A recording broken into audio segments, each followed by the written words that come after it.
নমস্কার সকলকে, আমার চ্যানেলের প্রথম ভিডিও এটা। আশা করি আপনাদের ভালো লাগবে। আজ আমরা ফ্রান্সের নরম্যান্ডি নামক প্রদেশে আছি। একটু আগে যে ম্যাপটা দেখলেন সেটাতে জায়গাটা নির্দিষ্টভাবে বোঝানো হয়েছে। মিস করে গিয়ে থাকলে পিছিয়ে গিয়ে দেখে নিতে পারেন। আমরা ফ্রেঞ্চ হাইওয়ে ধরে যাচ্ছিলাম আর হঠাৎ এরকম দৃশ্য। আপনারাও একটু দেখুন, তারপরে বলছি। কি যে সুন্দর লাগছিল। আপনাদের কেমন লাগছে? আচ্ছা বলুন তো, আপনাদের এটা দেখে কোন ফসলের ক্ষেত বলে মনে হচ্ছে? কমেন্ট করে জানাবেন। আমার প্রথমে দেখেই মনে হয়েছিল যেহেতু আমাদের দেশের মতনই সর্ষের ক্ষেত, কিন্তু পরে বুঝলাম ওগুলো আসলে রেপসিড ফসল। আসলে ফ্রান্সেও অনেক জায়গায় সর্ষের চাষ হয়, তাই আমি ভেবেছিলাম, এবং সর্ষের মতনই দেখতে, কিন্তু ছোট ছোট কিছু পার্থক্য আছে রেপসিড ফসলের সাথে, যেমন গন্ধ, ফুলের গঠন আর ব্যবহারও আলাদা। আমার এরম কিছু নতুন জিনিস দেখলে জানলে একটু মনে হয় খোঁজ নেওয়ার চেষ্টা করি, ঠিক ভুল বা আরও কিছু যদি তথ্য জানতে পারি। আমার এই ছোট ছোট শেখার মুহূর্তগুলোই খুব ভালো লাগে। রেপসিড দেখতে অনেকটাই সর্ষের মতন, যেমনটা আগেও বললাম, কিন্তু কিছু ছোটোখাটো তফাৎ আছে। এই ফসল থেকে তৈরি হয় রেপসিড তেল, যেটাকে আমরা অনেক সময় ক্যানোলা অয়েল বলি।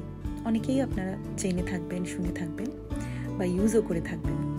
এটা ইউরোপে খুব জনপ্রিয়, রান্নার জন্য ব্যবহৃত হয়, আবার স্বাস্থ্যকরও বলা হয়, কারণ এতে ফ্যাট কম আর ওমেগা 3 বেশি থাকে।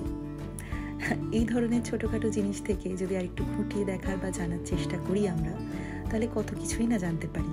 এই ব্যাপারটা আমার খুব ভালো লাগে। অনেক সময় আমরা যা দেখি সেটা আসলে আর একটা কিছু হতেই পারে, তাই না? তাই একটু খোঁজ নিলেই বোঝা যায়। তারপর যখন গ্রামগুলোর ভিতর দিয়ে যাচ্ছিলাম, একটা জিনিস খুব নজরে পড়ল। এখানকার বাড়িগুলো এক একটা এক এক রকম, কখনো কাঠের, কখনো পাথরের, আবার কোথাও রঙের বা নকশার দারুণ ভিন্নতা।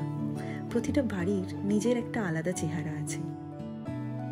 আমরা গল্প করতে করতে প্রায় আমাদের গন্তব্যস্থলে পৌঁছে গেছি, নরম্যান্ডির সেই বিখ্যাত এট্রিটা চকের পাহাড়।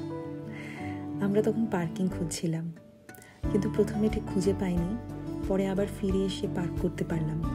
চারপাশে তখন একটু ভিড় ছিল, অনেকেই এই বসন্তের জন্য বেশ কিছু মাস ধরে অপেক্ষা করছিলেন, ঠিক আমাদেরই মতন। শীতের সেই ঠান্ডা আর অন্ধকার দিনগুলো কাটিয়ে এই রোদ, এই আলো, এই রং যেন আমাদের জন্য নতুন করে শ্বাস নেওয়ার মতো। সত্যি একটু পরেই সেই প্রথম দৃশ্য দেখতে পেলাম চকের পাহাড়ের। কি যে ভালো লাগছিল, একদম অন্যরকম। আর একটা ভালো কথা, আপনাদের জন্য একটা চমক আছে, যদিও সেটা আমাদের জন্য চমকের মতনই ছিল। বিশেষ করে আমার ছেলে দেখে খুব উচ্ছ্বসিত হয়েছিল। কি সেই চমক? হ্যাঁ, সেটা হেলিকপ্টার চমক। একটু পরেই আপনারা দেখতে পাবেন সেই হেলিকপ্টার। আমি ভিডিও করেছি। প্রসঙ্গত বলে রাখি, আমার মনে হয় সেটা কোনো সিভিল সিকিউরিটির জন্যই এসেছিল, তারপরে আবার উড়ে গেল।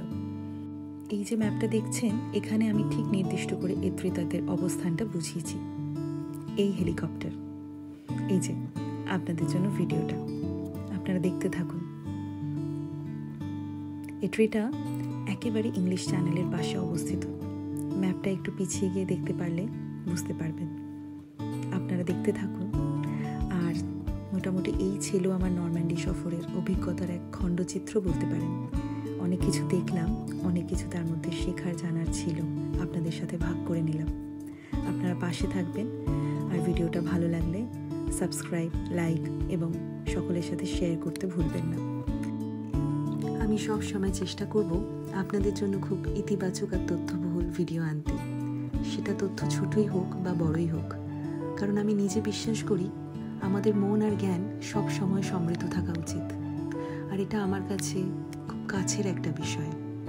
হ্যাঁ, আমি এই মানসিকতাতেই বেঁচে আছি, তাই আমি শুধু এটাকে আপনাদের সামনে নিয়ে আসার একটা বাড়তি চেষ্টা করছি মাত্র। আশা করি এই মানসিকতাটা আপনাদের ভালো লাগবে আর আপনাদের সাপোর্ট পাবো।